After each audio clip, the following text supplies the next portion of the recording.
Tremonti, attrezzature e materiale per saldatura professionale a Montebelluna. Ben trovati con le previsioni meteo di Antenna 3.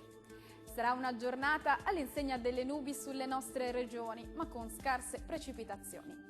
Vediamo insieme il dettaglio di mercoledì 21 febbraio. Sul Veneto cielo coperto praticamente su tutto il territorio regionale, ma senza fenomeni degni di nota. Vediamo anche le temperature. Le massime saranno comprese tra gli 8 e i 10 gradi. Le minime oscilleranno invece tra 1 e 4 gradi.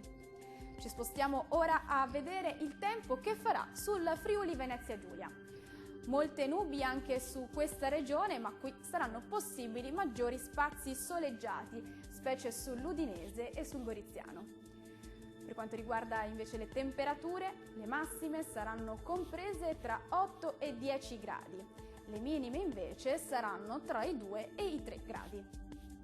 Vediamo ora la situazione anche sul Trentino Alto Adige. Il cielo risulterà un po' coperto su tutta la regione, anche qui peraltro senza precipitazioni associate. Vediamo anche le temperature. Le massime saranno comprese tra 3 e 6 gradi. I valori minimi invece sotto zero, oscillanti tra -1 e -4 gradi.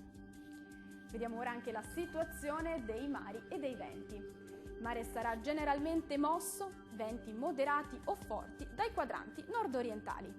Dal meteo di Antenna 3 è tutto, arrivederci!